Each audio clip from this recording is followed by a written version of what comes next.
made myself try.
That you do. What's going on, everybody? Welcome to the Before the Buzzer Morning Show on 88.7 KWDM The Point. I'm Britton Morrow, as always, alongside Ian Nelson and Noah Seaver, and we join you on this rainy Monday morning. It's May 13th to talk a wild world of sports. We're going to go around the diamond today, talk about a big-time debut in Major League Baseball, and then talk about the NBA playoffs. The draft lottery took place this weekend, so a lot to dive into there. Yeah, so obviously right off the bat, let's get to it. Yesterday, Mother's Day, but Saturday is what we're looking at for that debut, and it was the debut for MLB rookie Paul Skeens, the number one pick this year for the Pirates. He came into this one. He had only allowed, I think it was one home run in AAA, and everyone was going crazy that so kind of late into the season already. He just finally gave it up. But he had a pretty solid debut, I'd say, for a rookie. Obviously, the earned runs were something to look at. But overall, it's exciting to see him finally get to this point. Yeah, and in AAA, I think he had 27 innings pitched and still under a 1 ERA. Yeah, he went 4 innings. He did allow 3 runs, but when he got pulled out, he had only given up 1, and then the bullpen walked in a couple runs. So the bullpen certainly didn't help out as the Cubs put up 9 in this game. But Skeens looked good. He had 7 strikeouts in 4 innings. He was going over 100 miles per hour consistently. Looked like a great arm and definitely has a bright future there. Well, yeah, and you said that the Cubs put up 9. The Pirates put up 10. They still won that game. Skeens had a great first time out. It was a great debut for him. 7 strikeouts isn't an easy feat, especially as a rookie. And sometimes it takes a couple pitchers a couple years to do. So I think that's great. He's going to be a really good talent later in the years. And then ending out the weekend for the Pirate-Cubs series, the Chicago Cubs won in extra innings on Sunday. Yeah, obviously the thing about Paul Skeens, I think, is the way he kind of pitches that ball with so much velocity on it. It's a lot of speed to it. I hope it can last because I think a lot of guys now are throwing it really hard in the triple digits, and it's really hard on their arms. So if he can have a good career in Major League Baseball, I think it's going to be fun to watch for sure. But yeah, obviously the Cubs did end up sweeping that series yesterday, but it's exciting to see a new rookie out there on the mound. Well, he's got kind of a unique release. He throws it differently, but I think one thing you got to look out for, at least in his first season early on in his career, is the command. He only had 2 walks in 4 innings, which isn't bad. Those walks came actually into the 5th inning. So his command was solid today, but you wonder, a guy who likes to strike a lot of people out, throws really hard, can he command his zone and not walk guys? He did solid in his first outing, and I'm assuming it's only going to get better. The Pirates got a really good pitcher right there. Yeah, definitely. That's not even up for discussion there. Excited to see what the future brings for him. But when you look around the MLB right now, Britton, I know you wanted to touch on it right away. It's the American League Central.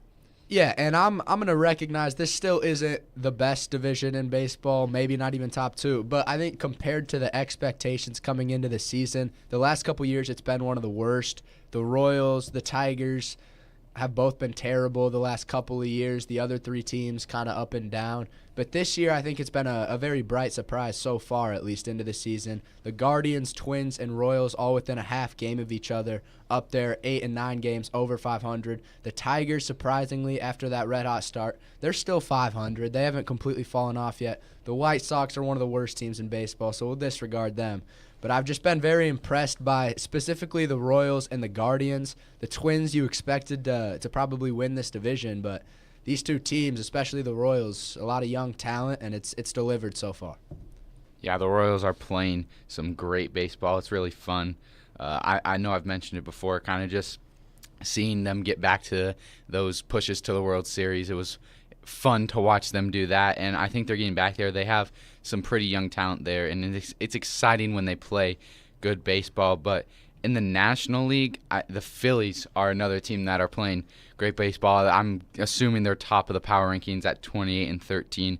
I hope that it can last for them, but the Cubs are also still fighting. If you want to look at another good league, it's definitely the National League Central. Yeah, I really think both the Central Leagues in the MLB right now have a lot of strong talent. The Cubs really played with the farm system. They have a lot of guys who came from single A, double A. Pete Crow Armstrong, he came from all the way down in the deeps, all the way now. He started at the beginning of the season and throughout so far. And I just think there is a lot of talent. We're really early in the season. It's 160-plus games that each team plays. And really, I would say the American Central and the American East are probably one of the best leagues in the country right now. In the American East, it's the Baltimore Orioles, New York Yankees, and the Boston Red Sox, who are 2 games above 500, yet they're still 5.5 games below first place, which I think says a lot about the conference. If you're above 500 in this early in the season, but still 5.5 games below the front runner of your league conference, that's a lot. And I really like how the Yankees have been playing and how the Orioles have been playing so far up to this season. Yeah, the Orioles certainly are an exciting team, but no, I kind of want to touch on the Phillies again. That race in the National League East between the Braves and the Phillies for that division will be very exciting to watch. The Phillies, it's the usual guys getting it done, Trey Turner, Bryce Harper. Postseason baseball in Philadelphia has been one of the best sights to see in all of sports, I think, in the last couple of seasons. And obviously the Braves got a World Series victory just a couple of years ago. So these are two of the best teams in the MLB, maybe the two best teams in the MLB with tons of star power, and they'll be going back and forth for the lead in the NL East all season. Yeah, when I look, this early in the season, it's kind of like I want to find like teams that I think can keep it up, and then teams that obviously can't keep it up. So I just want to know from you guys, like your opinions on this. Is there any one team or maybe two, kind of one from each, obviously American League and then National League? Is there any team that you think takes a drop off or can't keep up their, maybe the way they're playing baseball right now? Are they going to dip down at any point? Well, I think looking at history for the American League, at least, it's going to be the Twins or Royals. No offense to those teams. They have a great program. It's just the fact that in history we have seen the Twins and the Royals, they have dropped off midseason. I have family who are Twins fans, and I see it every year. They start off hot, and then they just can't do much going into October in that area. And then looking at the National League, I have truly no idea. I could see the Cubs doing it. We started off hot. We like to do that, and then we'll just drop off. It could also be the Braves who have a good season right now, but it's really the National League is a bunch of wild cards right now. Well, the National League has 6 teams over 500s. It's the Dodgers, Padres, Brewers, Cubs, Braves, and Phillies. All 6 teams we expected to kind of be in that range, so it's difficult to predict for the NL. For the AL, it is probably going to be one of the AL Central teams, whether it's the Royals, Twins, or Guardians.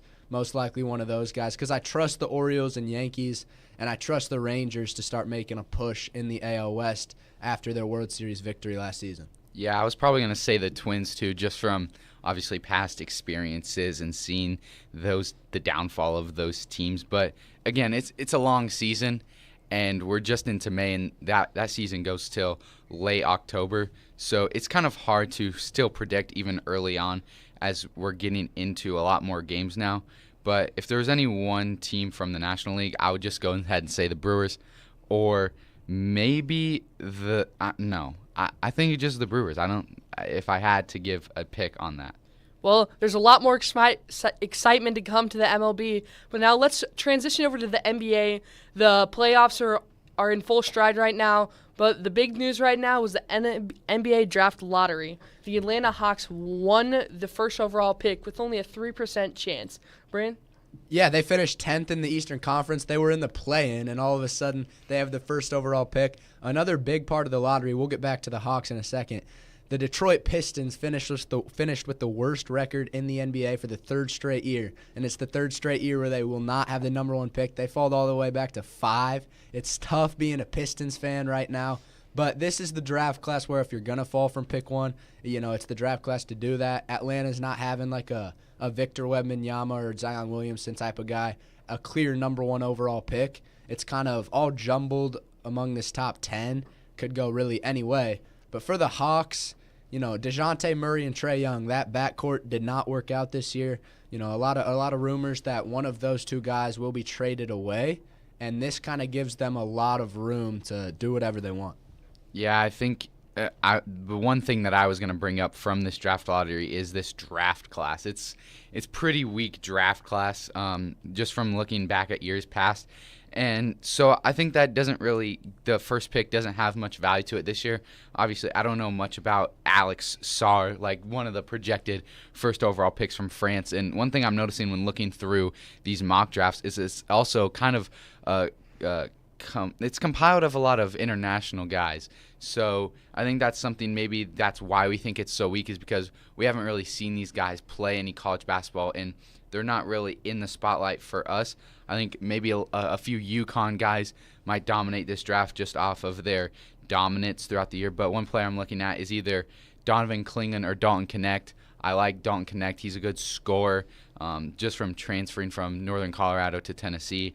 And then Donovan Clingan, just a dominant big man. And I think that it'll be exciting to see wherever he goes. Well, yeah, and if the projected first-round pick is Alex Sarr, or even the projected number 2 pick, which I don't know how to pronounce his name at all. It's like Zachary Rashashi. I'm terrible with names, guys. I have no idea. But it would be the second year in a row that a player with any college experience, a non-college player, will be drafted first overall. Victor Wembanyama last year. This year, it's one or the other Frenchman. So there's really no guessing this NBA draft. Like the NFL draft, you normally have a clear clue of who's going to be first pick, but right now the coaches have not talked much, and there's a lot of just wild cards in the draft. Yeah, it's obviously tough for us to judge these international prospects. I do wonder what the Hawks are going to do at the first pick. I've seen some potential Trae Young destinations, both with the Spurs to team up with Wembanyama and the Lakers, because they're obviously looking for another star, and LeBron James' last couple of seasons in the league. So I wonder if they deal Trae Young, but if you get rid of Trae Young, are you really going to improve? I don't know. Maybe the move is to get rid of DeJounte Murray, but I feel like that's a backcourt. Trae Young more offensive-minded. DeJounte Murray can play on both sides of the ball. That should be a backcourt that can work out. And if you draft a guy like Alex Sarr, a 7'1" center, that could be a good piece for the future. Yeah, I'm sure it'll be easier to spread out the floor a lot and not have them all jumbled up there with Murray and Young. But obviously, Washington gets the second pick. That's obviously another disastrous organization, if you want to mention teams like Detroit. Other than that, Chicago gets 11. The thing about San Antonio, they have the 4th and 8th pick, so 2 top 10 picks there. It'll be interesting to see what they do. Obviously, I feel like they could maybe trade up, but even though the weak draft class, you're still going to get good guys having 2 top 10 picks. And I just absolutely love the Spurs. Victor Wembanyama, one of my favorite players in the league already. I think he could go down as one of the best players in NBA history if he can win games. Obviously, it's tough for San Antonio. They haven't been very good in a while, but these 2 top 10 picks will probably get some great prospects, and I'm very excited to see what the Spurs can do in the next couple of years. Yeah, and then just one more thing for this draft lottery. You look at the 1 seed in the West. It's the Oklahoma City Thunder, and they have a top 14 pick. They come in at number 12 in the draft lottery, and that pick was from the Chris Paul and Russell Westbrook trade. So everything kind of that they did years back is kind of paying off now with all these picks coming through, and they're the 1 seed right now. Obviously, they're down 2-1 in the series against Dallas, but we'll get to that in just a moment. I think it's just a little crazy to think that how well they're off right now, and they're still getting these lottery picks, so there's even more growth for the future. Transitioning to the NBA playoffs now, we had 2 teams tie their series at 2-2 yesterday. Let's start with the Pacers, Knicks. Jalen Brunson a little bit banged up in Game 2, but he played a little bit in Game 3. He was fully healthy for this Game 4, but the Pacers got off to a 28-point lead at halftime, and these Knicks stars, Josh Hart didn't even really play in this second half. But Brunson, Hart, and DiVincenzo all struggled a lot for the Knicks, and it was the story of balance for the Indiana Pacers. Yeah, on the Friday show, I did mention that since the Pacers were down 2-0, it was time to maybe lock in just a little bit. Coming home, they needed to get 1 or 2 of these games if they were serious about winning this series, and they responded. They really did. Obviously, it was a little closer in Game 3, 111-106, but then you mentioned the Game 4 defeat. It was just a blowout. It was never even close, and that was a good response. That is exactly what I was looking for and expecting from the Pacers, and now that it's 2-2 going back to New York, we get to see MSG again in a really good crowd, and this has probably been the best back-and-forth series that I've seen so far. I thought that it was going to have to keep it close if the Pacers wanted to win this, and they've done really well so far. Yeah, you got to give credit to Tyrese Halliburton. In Game 1, he only had 6 points, and in the 3 games since then, he's had 34 points, 35 points, and then yesterday had 20 points, 6 rebounds, and 5 assists in only 28 minutes. So Tyrese Halliburton has stepped up his game. But, yeah, this kind of is a series where home court advantage matters so much more than I think the other series, because these fan bases haven't had a team this good in quite some time, so they're very excited packing these arenas. Yeah, the Pacers obviously are going to need to win 1 game if they want to win the series in Madison Square Garden, which is going to be difficult to do, but look for Jalen Brunson to bounce back in a big way in Game 6. Well, and I think the Indiana Pacers are one of the scariest lower-seeded teams. As a 6th seed, they were one of the only teams in, and I really like this Pacers team, but like you guys mentioned, they have to win 1 in New York in Madison Square Garden for Game 5, and I just don't know how possible it is. Madison Square Garden, it's a great atmosphere, and the Knicks, they thrive in the home court. You could see with the number 2 ranking, they have won so many games at home, and it's really been their secret weapon for the season that they've grown from Madison Square Garden. So it's going to be a great series down the stretch, and I really don't know who's going to come out at the end of the tunnel. Yeah, one more thing just for this series, I think a little bit to mention is you mentioned, Britton, that Jalen Brunson was kind of banged up. And when I look at that, if he's more banged up and can't get healthy or even has to sit out a game, which I don't think is happening, and you see how they performed when their best player is kind of not full 100%, it has a huge effect on the team. And that's something to look for as, I think Jalen Brunson's probably a top 3 most valuable player in the NBA. I think he definitely should have been considered for MVP just a little more. Obviously, Jokic had a great year. But when you take out a guy like that and he's not fully healthy, it can really hurt this Knicks team just because they don't play a lot of guys, and they had to go to their bench a lot more, and they couldn't really make any buckets at all. Moving from one guy on the rise to another, it's Anthony Edwards in Minnesota. He had 44 points yesterday. However, the Denver Nuggets won it by 8 in Minnesota. This has been weird because the Timberwolves won both games in Denver with that altitude, and then the Nuggets bounced back and won both in Minnesota. I think people are expecting the Nuggets would maybe go down easy after those first 2 games in the series, but these are still the reigning defending champs, still, in my opinion, the best team in the NBA.